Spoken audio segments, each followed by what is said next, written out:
ஒரு ஊரில் கஞ்சன் ஒருவன் வாழ்ந்து வந்தான். கஞ்சத்தனத்தில் அவனை வெல்ல யாருமே இல்லை. ஒருவேளை சாப்பாட்டையே 3 வேளைக்கு பிரித்து உண்பான்.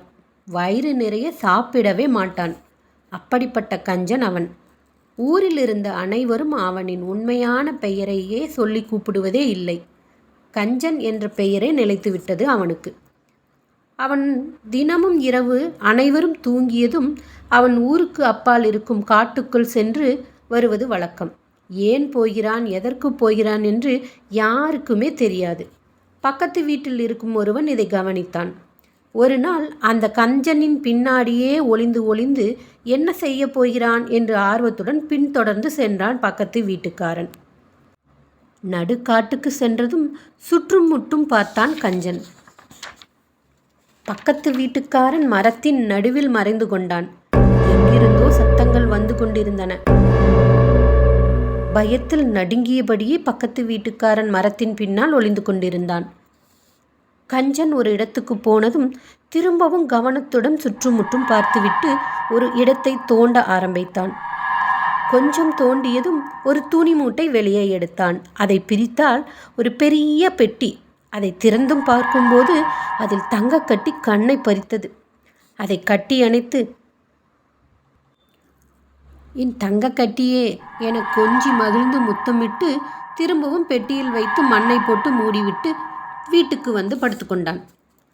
இவை அனைத்தையும் பக்கத்து வீட்டுக்காரன் ஒன்று விடாமல் பார்த்து கொண்டிருந்தான். அவனுக்கு புரிந்துவிட்டது. ஓஹோ, இவனின் கஞ்சத்தனத்தால் வந்த தங்கக்கட்டியா? அருமை அருமை என கூறிக்கொண்டு அந்த மண்ணை மீண்டும் தோண்டி பெட்டியை எடுத்து தங்கக்கட்டியை எடுத்துக்கொண்டான். அதே போல தங்க நிறம் பூசிய செங்கல்லை வைத்து மீண்டும் மண்ணை மூடிவிட்டான் அந்த பக்கத்து வீட்டுக்காரன்.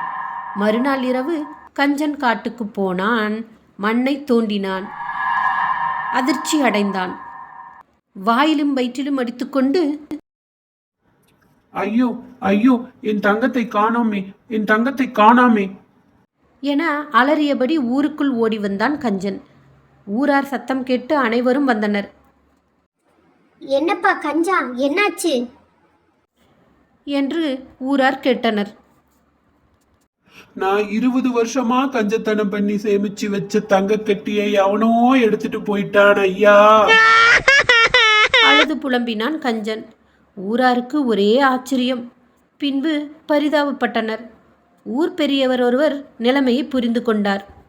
கஞ்சனை அருகில் அழைத்து, டே கஞ்ச பயலே, அந்த கட்டியை வச்சு என்ன பண்ணலான்னு இருந்த அப்படின்னு கேட்டாரு அந்த பெரியவர். நான் தினமும் பார்த்து பார்த்து சந்தோஷப்பட்டுக்கலான்னு தான் புதைச்சு வச்சேன்.